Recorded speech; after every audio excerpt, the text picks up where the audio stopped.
ABCDEF asked, how do you journal partial close positions, especially on trim and squeeze? In which case, it's an interesting question. I think that's interesting because I'm not exactly sure how to answer it. I do have some ideas. You could, two things. You could very much record like I am, your process as you're trimming and squeezing. That way you have something to refer back to. You could take screenshots along the way. Start a Discord server, put them in there. That way you can track through, especially if you go through the process of just whenever you start a position, start a chat and only reply to that one with the position as you continue going. Also include reasons why you decided to trim.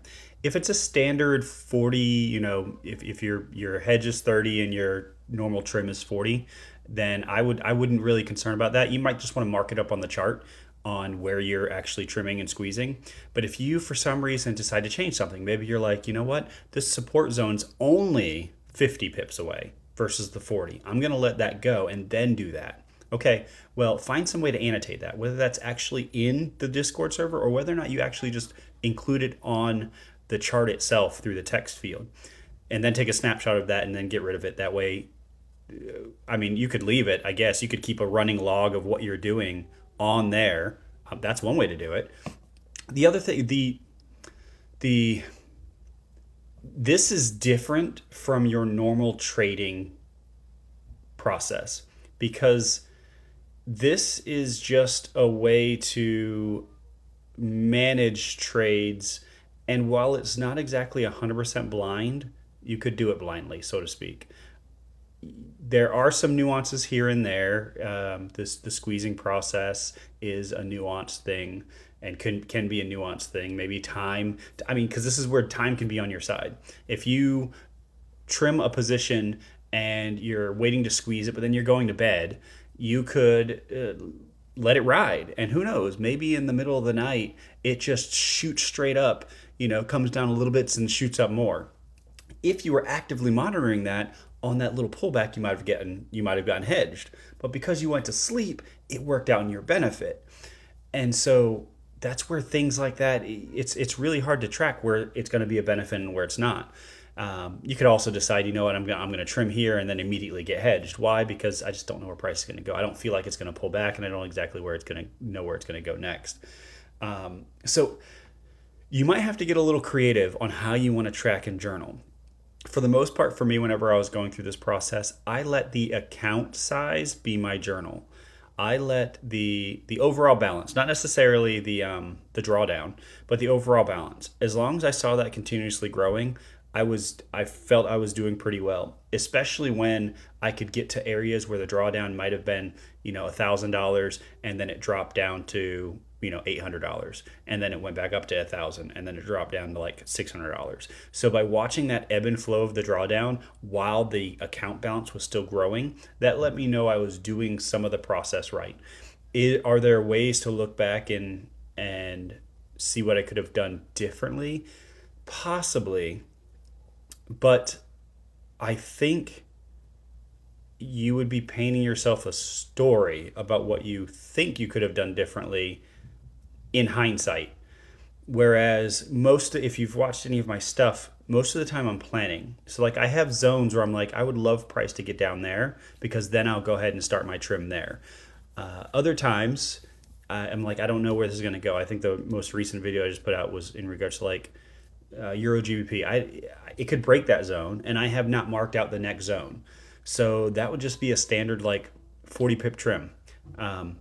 What would I look for? Well, I'm starting to be a little bit more patient on those trims and waiting to see a couple indecision type candles to give me a little bit more confidence that there's going to be a small pullback. And then it's a matter of, okay, if it pulls back 10 pips, so I just go ahead and take that 10 pips. I need to learn to be comfortable with that. But that would be something hard to journal, I would think. Once again, you got to be creative with it. As far as me and journaling, the closest thing I have to journaling is everything that I put on YouTube. I try to track as much as possible on there. The other thing that I have is, if you've seen some of my stuff, is I will track what the actual drawdown limits are between different areas. Let's go take a look.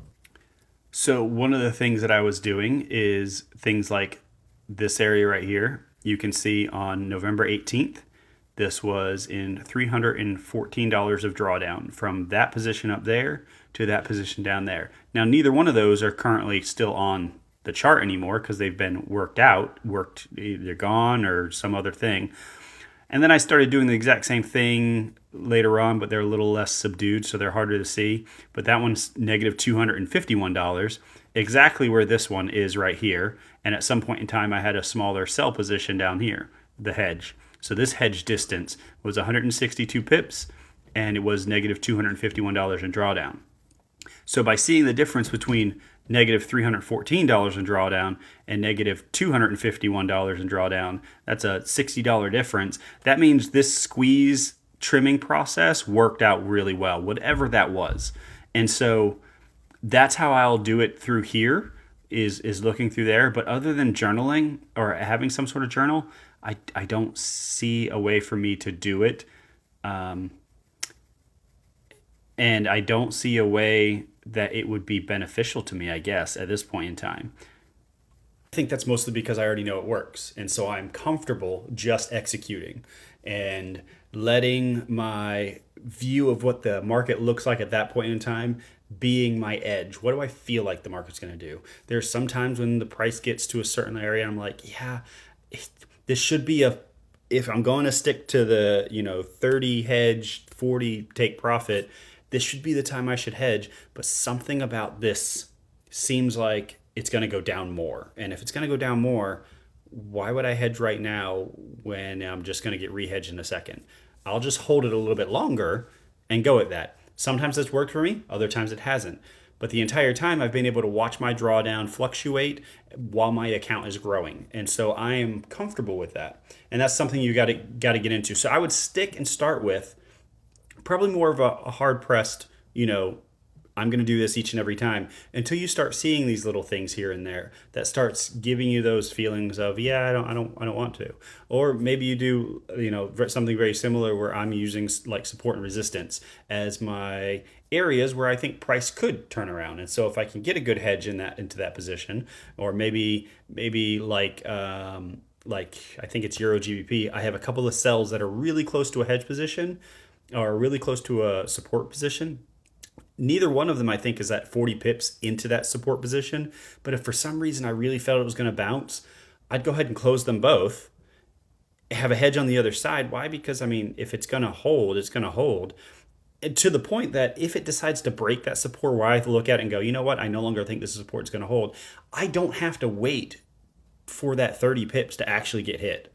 I can actually go ahead and hedge early and just be like, yeah, I just don't feel like it's going to go anywhere anymore. And that's one of the beauties of this is it's not so much a systematic process.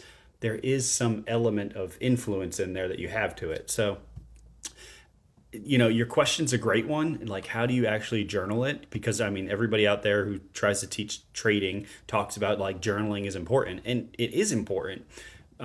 Majority of journaling is important in regards to training your eye to see what you want to see, to repetitiously see the things over and over again that make you feel comfortable about placing a trade, managing a trade, and things of that nature. And so I would say get creative with it. Find ways to track the process of trimming and hedging particular trades and then go that route. Other than that, if you come up with something great, by all means, let me know, because I would love to be able to dive into that and figure out if that's a valid way to go. And who knows, I could probably recommend that to other people who are trying to learn this process. But as far as me, it was actually getting in and doing it. That's what actually gave me the confidence to continue to move forward versus looking over the journal. I had already have the understanding of how certain things work and what I'm looking for. Like, what do I look for in a double top, double bottom, heads and shoulders? What do I look for to validate for myself what a support zone or a resistance zone is? And those things are it's already ingrained. If I see a support zone, it's a support zone. And there's no hard set rules for that. I just, yeah, I'm going to call that a support zone.